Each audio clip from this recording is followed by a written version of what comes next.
Syafi'iyah dan Hanabilah. Tiga mazhab berpendapat setiap air yang memabukkan maka namanya khamar. Baik itu air arak sesuatu anggur yang dipendam, yang diperas kemudian dipendam dijadikan arak, atau umpama sekarang ini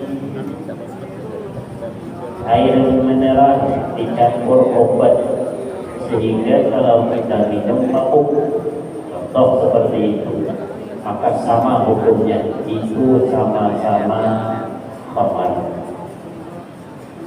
Wal maisir, perjudian. Jadi khamar itu kecuali mazhabnya Hanafi, mazhab Imam Abu Hanifah, khamar itu hanya khusus perahan anggur. Tapi dianggap yang paling unggul jumhur ulama. Jadi apapun air minum yang memabukkan hukumnya sama dengan khamar. Wal maisir, perjudian. Perjudian itu jika salah satu di antaranya menguntungkan dan yang satu rugi, maka sudah disebut perjudian. Kadang-kadang orang itu membatasi hanya pakai duit. Kami kata berduit kata main biasa saja, tidak pakai duit. Tapi tadinya bergantung betul. Mana juga rugi. Nah, jadi patokannya bukan duit, patokannya satu untung, satu rugi. Ruginya di mana? Berat kalinya. Kalau tidak gantung botol, dewan seningan dikapit gantungan baju, mana juga. Sama aja. Tapi dia pakai duit deh, pakai gantung botol benar, sama lah. Jadi kita bukan dipatok dengan duit, tapi satu untung, satu rugi. Namanya maisir, perjudian. Sekarang modern malah perjudiannya online. Perjudian online ini kadang-kadang diatur oleh yang di atas sana. Sudah teknologi yang bermain, teratur dengan sendirinya. Apa kata Allah? Qul, katakanlah, kalau mereka menanya dua itu wahai Muhammad, katakan kepada mereka fihima ismun kabir. Pada keduanya itu apa? Judi, khamar, ismun kabir, dosanya besar. Dosanya besar. Maka satu ayat ini ulama mengatakan, ada yang mengatakan ini tanda kalau maisir, perjudian dan minum-minuman keras itu haram. Tapi sebagian ulama ini hanya celaan. Karena untuk masalah ayat yang mengharamkan itu ada di surah Al-Maidah. Ya ayyuhalladzina amanu innamal khamru wal maisir wal ansab dan seterusnya. Itu ayat yang mutlak mengharamkan. Sedangkan ini sebagian ulama mengatakan ini celaan. Tercelanya perjudian, tercelanya minum-minuman keras. Fihi ma ismun kabir wa manafi'u linnas, ada lima manfaatnya. Allah tidak mengingkari, Al-Quran tidak mengingkari, ada manfaatnya. Ada manfaatnya yang pertama, perjudian gampang cari duit. Ada ngalih cari duit, judi, main bola, perjudian, ayo taruhan berapa. Atau perjudian bentuk lain. Kalau dia pas beruntung, itu untung-untung besar. Tidak pernah pegawai, hanya sekedar nonton saja, tapi dapat duit. Itu namanya manfaat, manfaatnya ada, nyaman jadi duit. Bagaimana yang ulitas? Namun wa ismuhuma akbaru min naf'ihima. Dosanya lebih besar, mudaratnya lebih besar daripada manfaat. Memang ada manfaat mudaratnya yang jauh lebih besar. Manfaat tadi keuntungan, ruginya banyak. Kalau sudah kalah nyanyi dari Mas Kawin ini, ambil, kalah pula ambil lagi warisan yang didapat oleh ini, habis warisannya. Kalah lagi, apalagi yang dijual, berhutang pula. Kalah pula, habis duit. Ada yang sampai dijual tanah, ada yang seperti itu, gara-gara online tadi. Online, jual tanah ini dijual, tanah ini dijual, habis tanah dijual untuk banyak tanah. Tidak usah disebut orangnya. Jadi manfaatnya sedikit cuma daripada mudaratnya jauh lebih besar. Ismuhuma akbaru min naf'ihima. Mudaratnya, bencananya jauh lebih besar daripada manfaatnya. Mana dua tadi pada dunia? Minum-minuman keras. Minuman keras apa manfaatnya? Buat tenang sementara. Habis minum, sangka menghayal sementara. Habis itu timbul lagi masalah. Belum lagi yang membuat penyakit di dalam.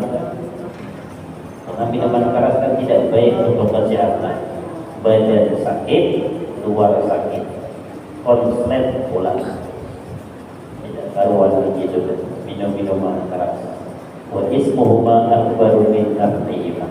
Judi memang ada manfaat, minuman keras ada manfaat, tapi mudaratnya jauh lebih besar daripada manfaatnya.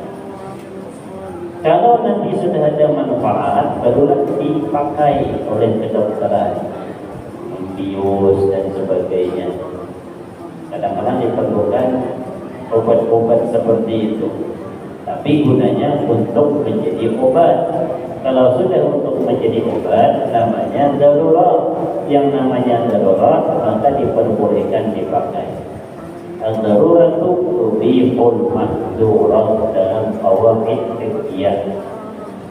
Sesuatu yang terdesak, darurat tubihul mahdurat, dia memperbolehkan yang dilarang. Itu umum. Jadi kalau bisa menghafal kaidah, itu nyaman membuat satu hukum, menyimpulkan satu hukum. Yang penting hafal kaidah. Sekurang-kurangnya ada kaidah. Bahasa kaidah itu bahasa fikihnya ya, bahasa fisika, matematik, rumus. Rumus itu kan kaku sudah. Kalau dalam bahasa Arab qawaid, kalau qawaid fikih dia hafal, itu mudah menyimpulkan satu hukum, sekalipun tidak dapat baca kitab, tapi bisa menyimpulkan satu hukum. Mana salah satunya? Salah satunya kaidah ad-daruratu tubihul mahdurat. Darurat bisa memperbolehkan yang dilarang. Namun dibatasi, ma ubiha bid-darurati yuqaddaru bi-qadariha. Apa-apa yang diperbolehkan dengan sebab darurat, maka dikira-kirakan dengan kadar kedaruratannya, keterpaksaannya. Jangankan minuman keras, berarti boleh dimakan kalau darurat. Ini minuman keras haram dimakan. Sekalinya makan gula batu, permen, itu bahasa orang dari permen, kopi koka yang dimakan, sekali masuk ke dia, terselap saja orang, kesadarkan, dia bisa bernapas untuk menyelamatkan hidup. Kalau bertahan bisa mati, napas tidak keluar. Untuk bertahan hidup harus diselamatkan nyawa. namanya darurat. Jangan ke dapur. Kenapa? Ke dapur ngambil air termasuk lama itu, dia nafas tidak bisa keluar. Apa yang ada di depannya? Apa yang ada? Ternyata yang ada minuman keras. Ambil, minum seteguk, belum hilang. Minum 2 teguk, belum hilang. Minum 3 teguk, plok masuk ke dalam, bisa bernafas. Selebihnya ada lagi minum. Cukup 3 teguk. Rasa nyaman, minum lagi yang keempat, haram. Namanya darurat tadi. Dikira-kirakan dengan kadar kedaruratannya. Jangan ke dapur pekaras. Nah, ini orang yang pekaras kada berakal. Pokoknya siap mati, yang penting kada makan yang haram. Pekaras mah silahkan, cuma itu namanya tidak berakal. Ini keselak-keselak. Ambilkan air, ya kawan, ini ada di depannya air. Haram. Haram. Ini kada berilmu. Haram yang penting ambil air di dapur. Cepat ambil di dapur, pingsan sudah di sini. Haram. Jadi harus ada ilmu juga. Haram itu kalau tidak terdesak, dalam keadaan terdesak seketika halal. Tapi menurut kadar terdesaknya. Sekali minum hilang kesedaran, yang kedua haram juga. Sekali tadi gratis daripada Allah. Sekali ya Allah merasai minuman keras. Tapi itu milik kepalanya pun mau ada biasa minum minuman keras. Tapi kan terasai juga, terasai yang halal. Oh itu halal baginya. Berkeras juga dan haram. Namanya keras tanpa ilmu. Boleh kita berkeras, tapi tidak seri dengan ilmu. Masuk dalam hutan, mengunjung, sekalinya sasar. Ada yang begitu, menangis sudah sampai jam 10 malamnya keluar, nangis Tuhan sudah.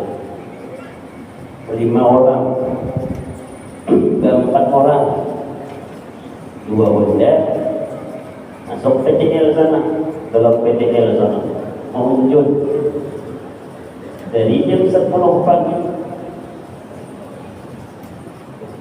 Letakkan sepeda motor, lepaskan, jalan masuk dalam hutan sedikit, paling-paling dapat 10-20 langkah. Pas dilihat ke belakang, hilang sepeda motor. Ada lagi selera mengunjung, bingung di mana Honda kita nih. Yang satu tadi baru di sini kita letakkan, kada mungkin pulang diambil orang, dan ada orang maling di sini. Lalu mana? Dicari ke depan. Sampai jam berapa? Sampai jam 10 malam. Cuman karena nyoba tempat berhenti. Kita carikan lagi, dia kawan jangan. Kita sini jalan. Kalau kita mencari ditambah sesat, maghrib sudah. Pokoknya bertahan di sini, sampai jam 10 malam. Membawa sinter HP itu. Nangis Tuhan. Nangis Tuhan. Orang pun abang muncul, nangis Tuhan. Sekali mainkan sinter HP, tadi tak sepeda motor tadi. Untung diam di situ. Mungkin karena nangis, kasihan juga jin tadi. Rumah aja jin nangis dan pura-pura nangis. Kasihan dia, bukannya hijab. Hati-hati. Kadang-kadang masuk dalam hutan, bukan kita saja, dalam hutan makhluk halus banyak. Pembacaan, apalagi mengunjung. Kadang-kadang mengunjung di wadahnya, turun dari sepeda motor, diinjeknya, kadang lihat lagi. Sampai nangis jam 10 malam, hanya dibukakannya. Tahu kasihan, mungkin orang tua nangis. Pas melihat sepeda motor langsung pulihkan, jadi dapat ikan lalu pulih jam 10 malam, jam 12 sampai ke rumah. Kalau tanya jarak kan, ada jarak. Masih hai muncul lagi. Nabi Muhammad masuk dalam hutan 3 hari umpama, sesat di dalam hutan dan dapat makanan, maka apa yang ada walaupun itu haram silakan makan. Kalau sudah nyawa akan habis. Jadi kalau tidak makan mati saking laparnya. Kalau masih ada kekuatan tidak boleh belum. Jadi darurat itu batasannya kalau nyawa terancam. Ini kalau tidak makan pingsan atau meninggal sekalian. Ternyata di situ ada bangkai burung punai mati, entah kenapa. Boleh tidak dimakan? Boleh. Tapi bagaimana makannya? Apakah harus sampai kenyang? Lihat karena ada. Karena dibakar.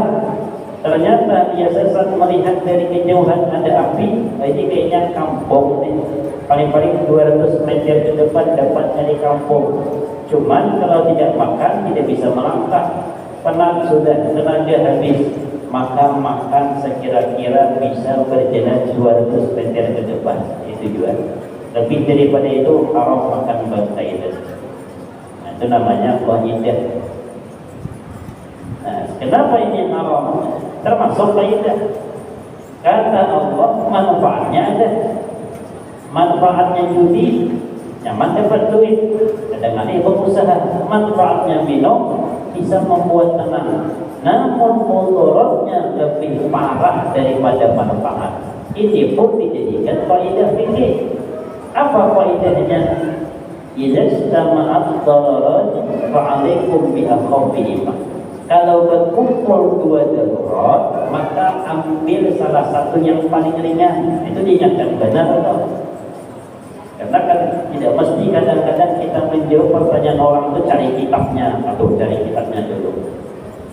Guru, ada orang berdasar sepeda motor, laju benar, remnya belum. Bila dihantam lurus, dia masuk ke pelabuhan, bisa tajur ke laut. Kalau yang belok sebelah kanan, ada kambing orang, mati kambing orang dihantamnya. Kalau berbelok sebelah kiri, ada anak orang, mana yang dipilih? Yang mana aja jawabnya? Tidak usah cari kitab, cari ada di kitab. Andai kata orang bersepeda motor berbelok, dia ada itu di kitab. Caranya pakai qaidah tadi. Kalau berkumpul 2 darurat, ambil paling ringan. Kalau ada ban, kita yang mati, masuk ke laut. Kalau ke sebelah kiri, anak orang mati. Sebelah kanan, kambing orang mati. Kambing orang pemarah mati. Paling bayari, selesai jawabannya. Jadi kalau berkumpul 2 darurat, ambil yang paling ringan. 2 darurat ini manfaatnya lebih kecil dibanding mudaratnya, maka Allah haramkan maisir, Allah haramkan mabuk-mabuk. Wa yas'alunaka madza yunfiquna qulil afwa. Mereka menanya kepada engkau, mereka akan menanya kepada engkau, kata Allah, wahai Muhammad. Jadi Allah langsung mengajarkan kepada Nabi jawabannya, langsung ditalkinkan oleh Allah jawabannya. Apa yang ditanyakan? Mereka akan menanyakan madza yunfiqun, apa yang mereka nafkahkan. Qulil afwa, maka katakan jawabannya, wahai Muhammad, apa yang ada lebihan. Pintar-pintarnya, bijaksananya Allah. Namanya syariat. Artinya kalau kita ini ingin menafkahkan ke orang lain, ingin bersedekah ke orang lain, kata Allah yang lebih disedekahkan. Kalau tidak ada lebih, tidak usah. Kita pas-pasan hendak bersedekah, tidak usah. Jangan menyengsarakan diri sendiri, jangan menyengsarakan anak, jangan menyengsarakan bini. Kecuali bini, anak sanggup, itu lain kisah. Ini standarnya kan ada sanggup. Standarnya ada sanggup. Kalau nya sanggup, sepakat, itu hebat berarti. Itu sama kayak sahabat. Marah orang senang, marah kita susah asal orang senang. Tapi kan berat seperti itu. Namanya husnul khuluq. Itu sahabat punya akhlak seperti itu. Jadi sekarang standarnya bagaimana? Kalau ingin bersedekah, menginfakkan harta ke orang lain, maka patokannya apa yang lebih, ya Allah. Contohnya, kita gajian tiap bulan 4 juta.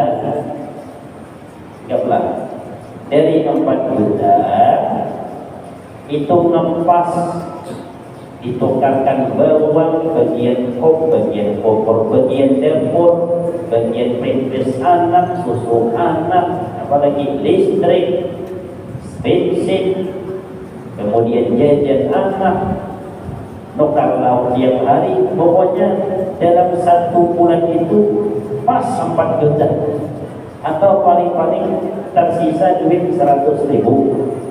Enggaklah ngepas seperti itu, karena anak banyak 3 anak. Kemudian ada orang berhutang, datang ke rumah, minjam duit berapa, jarang minjam, dan kita yakin dibayar olehnya. Cuma lama dia bayar, berapa, minjam 500.000. Aduh, bilang bayar 2 bulan lagi patuh. Boleh tidak menghutangi? Boleh. Dicap tidak pemalar? Tidak. Kenapa? Dia pas-pasan, duitnya tinggal sisa 100.000. Kalau umpama dihutangi ke orang 500.000, 400.000-nya itu ngambil jatah lauk. Kasihan anak, kasihan bini. Jangan banyak masalahkan anak bini. Tahan, minta maaf belum bisa menghutangi. Jangan dipaksa. Jadi diam aja lah kawan bini nak hutangi. Gara-gara kawan tadi, bini anak dikorbankan. Takutan kalau dibilang pelit, dalam agama tidak dikatakan pelit karena ngepas. Yang namanya pelit itu yang berlebih. Apa lebihan tabungan 1 juta? Orang minjam 500.000, dan kita yakin dia akan membayar. Bila membayar 2 bulan akan datang. Pinjam berapa? Tidak masalah.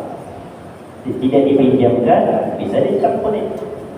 Karena kita berlebih. Masa yang ikut kulit ampuan, yang lebihan tadi infakkan. Jangan yang ngepas-ngepas. Diatur sudah di dalam agama itu diatur. Insya Allah tidak membebani keluarga. Kadzalika yubayyinu Allahu lakumul ayati la'allakum tatafakkarun. Begitulah kata Allah. Allah telah menjelaskan bagi kalian tanda-tanda kekuasaan Allah, cara yang baik beragama. La'allakum tatafakkarun. Mudah-mudahan kalian mau berpikir. Dan biasakan aja lagi. Tatafakkarun itu kita disuruh berpikir. Dan kadang-kadang orang salah haji dan salah apa. Bininya yang maju. Kenapa? Laki kada mau bergawi lagi. Nah ini kacau. Lakinya kada mau bergawi. Kenapa kada mau bergawi? Belajar di majelis. Di mana? Di guru ini. Akhirnya semenjak belajar, diam di rumah Pak, berzikir gawiannya. Tanya berduit aja yang bikin. Duit ada. Begawi. Sahabat Umar itu begawi. Sahabat Ali bin Abi Thalib zuhud, orangnya bekerja membela kambing dengan Siti Fatimah. Siapa lagi? Sahabat Utsman bin Affan pedagang. Siapa lagi? Abdurrahman bin Auf, sahabat paling sugih. Siapa lagi? Sahabat-sahabat dekat begawi seluruhnya. Umar bin Khattab pedagang. Abu Bakar Siddiq jadi khalifah pedagang masih. Jadi khalifah ketika Nabi Muhammad. Sekalinya bawa dagangan siang-siang. Ini sahabat Umar ini kacaunya sahabat Umar. Engkau ini ngurus orang-orang muslim, Amirul Mukminin, pengurus orang-orang muslim, kenapa berdagang? Ujar sahabat Abu Bakar, anakku anak makan juga, aku kan anak makan juga, biniku kan akan makan juga, kayak apa ada makanan? Waktu itu dia bergaji, dia belum.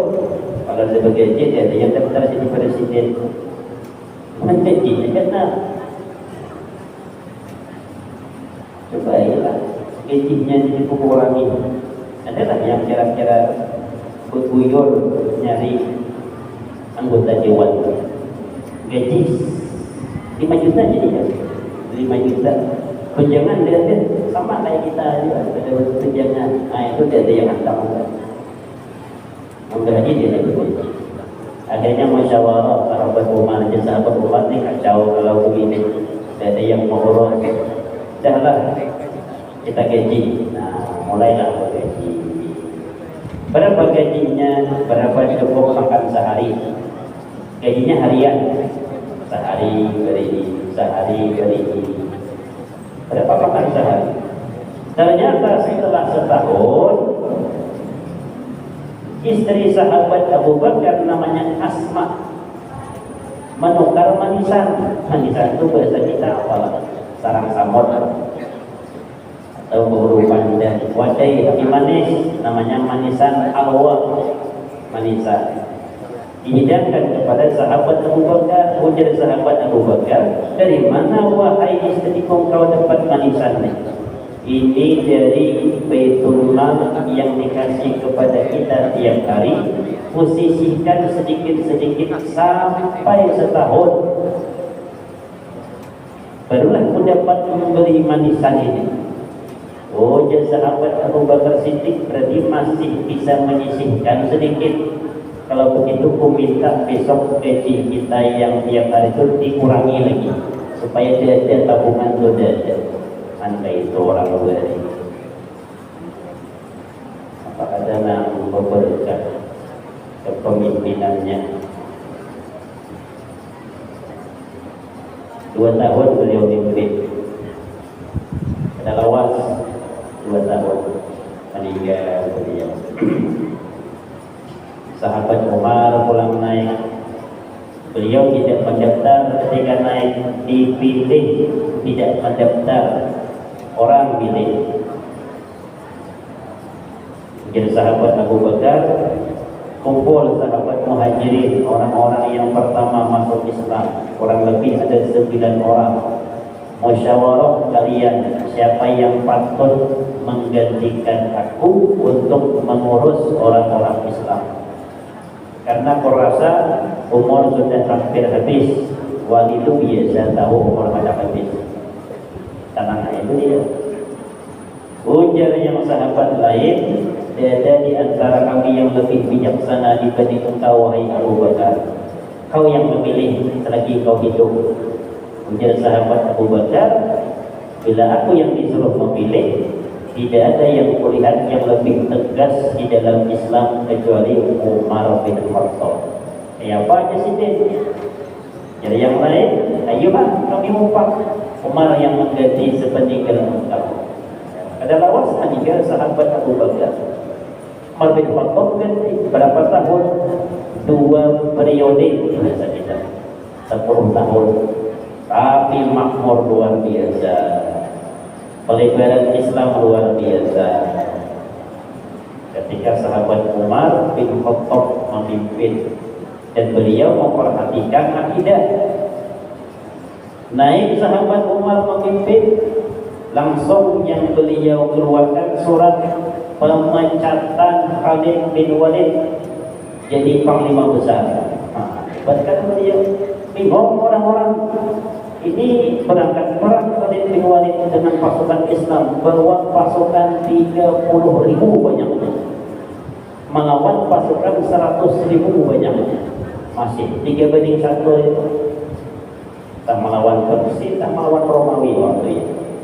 Tapi turun surat pemecatan Khalid bin Walid jadi panglima besar, pindah kepada Abu Ubaidah Al-Jarrah.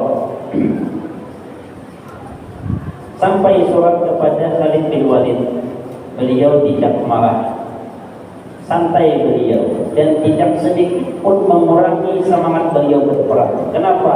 Beliau berperang bukan karena dianggap jadi panglima, beliau berperang murni karena diingkari kalimat kita. Kalau kita kata, aduh ya Ampik jadi ketua, kada mau urus lagi ya kok. Ampik jadi panglima, urus saja. Menang-menang kada beliau kada seperti itu. Tetap beliau semangat. Kenapa sahabat Umar memecat Khalid bin Walid? Karena ternyata orang banyak bertawakal kepada Khalid bin Walid. Khalid bin Walid kada mau kalah memimpin perang, setiap memimpin menang. Maka dibawa pasukan 30.000 banyaknya memimpin perang. Ketika itu masih sahabat Abu Bakar Siddiq. Sakit beliau. Pasukan Islam yakin menang, pokoknya kita menang. Kenapa? Panglima besar kita Khalid bin Walid. Nah ini dia sahabat Umar kacau akidahnya sudah. Tawakalnya kepada Khalid bin Walid. Maka ketika beliau naik jadi khalifah, langsung dipecat Khalid bin Walid. Artinya menyelamatkan akidah, tetap tawakal kepada Allah, bukan kepada Khalid bin Walid. Dan ternyata 6 bulan pengepungan menang pasukan Islam 30.000 lawan 100.000. Tawakal hanya kepada Allah. Mudah-mudahan kajian kita bermanfaat. Al-Fatihah. A'udzubillahi minasyaitonir rajim. Bismillahirrahmanirrahim. Alhamdulillahirabbil alamin. Arrahmanir rahim. Maliki yaumiddin. Iyyaka na'budu wa iyyaka nasta'in. Ihdinas siratal mustaqim. Shiratal ladzina an'amta 'alaihim ghairil maghdubi 'alaihim waladdallin.